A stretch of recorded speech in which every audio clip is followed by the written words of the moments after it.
Hey everybody, nice short video in between our sneaker series 2 and 3. I guess we could call this sneaker series 2A. Anyway, what I'm going to do today is I'm going to show you how to change the background images and everything in the game in order to be a little more creative with your work. Let's take a look at it. You can see I've added a background, right? You see the two little different settings there. Go to customize weapons and you see we've added a background there. The button is a little bit more difficult to put a background on. We've added a background here. You can see because the way it's shaped, there was no background behind it, so it didn't matter about where the edge of the border was. So we have to pull it out a little bit there. We go, there's images behind everything.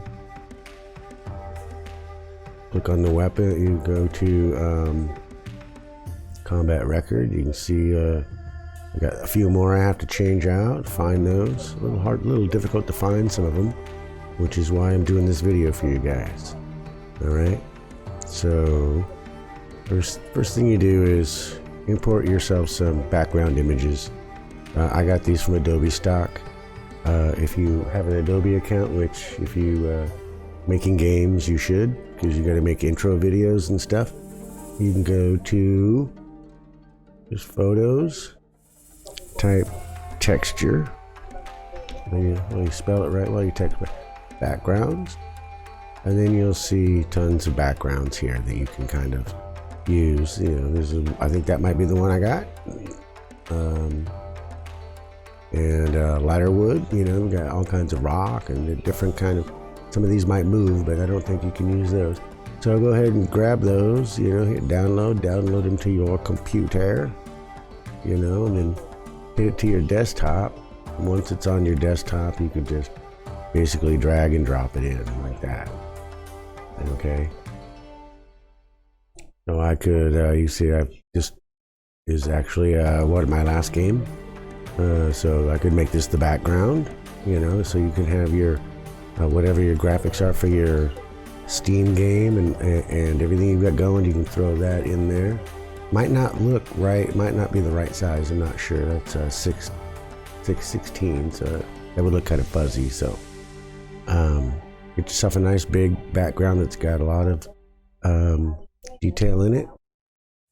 Then you can see you're gonna have to go to the same thing we did with the fonts. This is why I'm kind of doing this video now. Go to the same exact blueprints we went to in the last video, looking at the fonts, and this time you're going to click on borders, right? And you'll see there's a brush image, there's an image, and you can drop your logo in there. You can drop it in that right there. You can see I don't have one in the back there, so let's see where. It's mostly in these border boxes you're going to be trying to find, or also in button attachment locked, of course. You see I've got an image there. Here, let me move this out of the way and drag and drop it in and see if that changes an image for us. I'll bring that over and show you. That didn't really do it. Well, actually, what you also have to do, where it says, this is good, I did this. If they don't show up, you got to go to Draw As and hit Image, and there you go.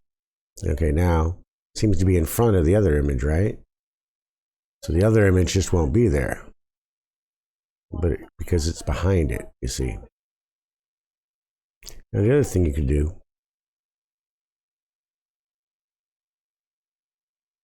is change the opacity of it. Change the color of it. It doesn't seem to do anything for us there, did it? Didn't seem to change that at all, huh? Well, now let's go back to the way we were. So now, in that border box, you will see, who knows, that could be the one we were looking for, right? Anyway, you go through every one of them. Some of them are going to be hiding really deep. Really deep. Not, see, I haven't found any really deep ones, but you were really going to have to open it up and look for that border box. Right, look for the horizontal box, well, you'll find them all. Like I said, click through everything, size box. You'll also find that your buttons There's no buttons on this one. Your button boxes will have